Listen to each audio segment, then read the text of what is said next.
যদি কোনোদিন এমন একটা জায়গায় থাকো যেখানে তুমি নিশ্চিত তুমি একা, কিন্তু হঠাৎ বুঝতে পারো তুমি একা না, তাহলে দেরি না করে সেখান থেকে বের হয়ে যাও। কারণ কিছু জায়গা আছে যেখানে মানুষ থাকে না, কিন্তু কিছু একটা থাকে। নিউ ইয়র্কে থাকতো খালিদ আর তার স্ত্রী সালামা। একটা দুর্ঘটনা তাদের জীবন বদলে দেয়। তাদের সন্তান আর বেঁচে নেই, কিন্তু আসল সমস্যা সে কিভাবে মারা গেছে সেটা কেউ জানে না। একদিন খালিদ একটা চাকরির সুযোগ পায় আরব আমিরাতে। নতুন শুরু করার জন্য তারা রাজি হয়, কিন্তু তারা জানতো না এই সিদ্ধান্তটাই তাদের জীবনের সবচেয়ে বড় ভুল। রাস আল খাইমা, একটা আধুনিক অ্যাপার্টমেন্ট, চারপাশে মরুভূমি, নিঃশব্দ, অস্বাভাবিকভাবে নিঃশব্দ। প্রথম দিনেই সালামা অদ্ভুত কিছু টের পায়। রাতে সে একটা শব্দ শুনতে পায়, একটা সুর, যেন কেউ বাচ্চাকে ঘুম পাড়াচ্ছে। সে ধীরে ধীরে এয়ার ভেন্টের দিকে তাকায়। শব্দটা ওখান থেকেই আসছে। হঠাৎ সুরটা থেমে যায়। তারপর একটা বিকৃত শব্দ, যেন কেউ কাঁদছে, কিন্তু সেটা মানুষের না। এই পর্যন্ত যদি দেখে থাকো তাহলে একটা লাইক দাও আর ফলো করে থেকো। আর ইউটিউবে থাকলে সাবস্ক্রাইব করে দাও, কারণ এখন থেকে গল্পটা ভয়ঙ্কর হয়ে উঠবে। পরের দিন খালিদ কাজে চলে যায়। সালামা একা। চারপাশে শুধু কুয়াশা। বাইরে বের হতেই দুইটা কালো কুকুর তার দিকে তাকিয়ে থাকে। নড়ছে না, শুধু তাকিয়ে আছে, যেন তাকে কি কোথাও যেতে দেবে না। ভয়ে সে আবার ভিতরে ঢুকে যায়।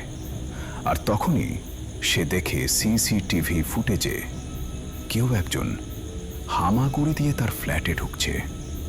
সে দৌড়ে গিয়ে দরজা চেক করে। দরজা বন্ধ, ভেতরে কেউ নেই, কিন্তু তার পিছনে হঠাৎ একটা শব্দ। ধীরে ধীরে কেউ হাঁটছে। রাতে সে নামাজ পড়তে দাঁড়ায়, কাঁপতে কাঁপতে আয়াত পড়ছে। ঠিক তখন তার মাথার উপর সিলিংয়ে একটা কালো অবয়ব উল্টো হয়ে হাঁটছে, ধীরে ধীরে নিচে নামছে। সে যত জোরে আয়াত পড়ছে ওটা তত কাছে আসছে। হঠাৎ তার পেছনে কেউ দাঁড়িয়ে। সে ঘুরে দেখে তার মা। মা, তুমি এখানে? মা হাসে, ধীরে বলে, তুই কি ভাবছিস আমি জানি না? তুই নিজের বাচ্চাকে নিজের হাতে মেরেছিস। সালামা জমে যায়, কারণ এটা সত্যি। ভয়ঙ্কর জিনিসটা কি জানো?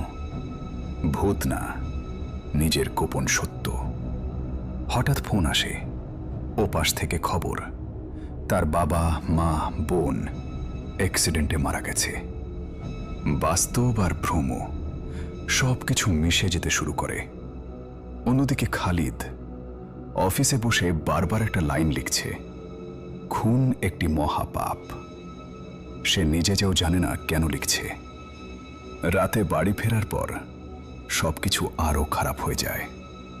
একজন পেশী, সারা, অস্বাভাবিক সুন্দর, অস্বাভাবিক শান্ত, কিন্তু তার চোখে কিছু একটা আছে যেটা মানুষ না। সে তাদের বাড়িতে ডাকে। সবকিছু স্বাভাবিক মনে হয়, হাসি, গল্প, কিন্তু সালামা বুঝতে পারে এখানে কিছু একটা ভুল। হঠাৎ তার মাথা ঘুরতে শুরু করে, চারপাশ বদলে যায়। সে দেখতে পায় তার মৃত বাচ্চা, কিন্তু চোখ দুটো সম্পূর্ণ কালো। সে চিৎকার করে ওঠে। এই জায়গায় এসে যদি ভয় লাগে, কমেন্টে লিখো, আমি একা না। দেখি কে কে এখনো দেখছো। শেষে সত্যিটা বের হয়ে আসে। সারা আসলে মানুষ না, সে উম্মাল দোয়াইস, একটা জিন। আর খালিদ, সে মানুষ না পুরোপুরি, সে ওই জিনের সন্তান। সবকিছু একটা প্ল্যান ছিল, সালামাকে মানসিকভাবে ভেঙে দেওয়া, তার অপরাধ বের করে আনা, তারপর শাস্তি দেওয়া। শেষ দৃশ্য, বারান্দা, রাত, কুয়াশা। সালামা কাঁদছে, খালিদ তাকিয়ে আছে, কিন্তু তার চোখে কোনো অনুভূতি নেই। সে বলে, খুনের শাস্তি, খুন। তারপর সে তাকে ফেলে দেয়। নিচে পড়ে যাওয়ার আগেই সালামা শেষবার দেখেছিল খালিদের মুখ না, বরং একটা বিকৃত অমানবিক মুখ। কিছু গল্পে ভয় থাকে না, থাকে বিচার। যদি তুমি ইউটিউব থেকে দেখো তাহলে এখনই একটা লাইক দাও, কমেন্ট করে বলো তোমার মতামত। আর এমন গল্প মিস না করতে সাবস্ক্রাইব করো। আর যদি ফেসবুক থেকে দেখো তাহলে লাইক, কমেন্ট, ফলো আর শেয়ার করো। দেখি তোমার বন্ধুদের মধ্যে কে সবচেয়ে সাহসী মনে রাখবে। সবচেয়ে ভয়ঙ্কর জিনিসটা অন্ধকার না, যেটা অন্ধকারের ভেতরে লুকিয়ে থাকে।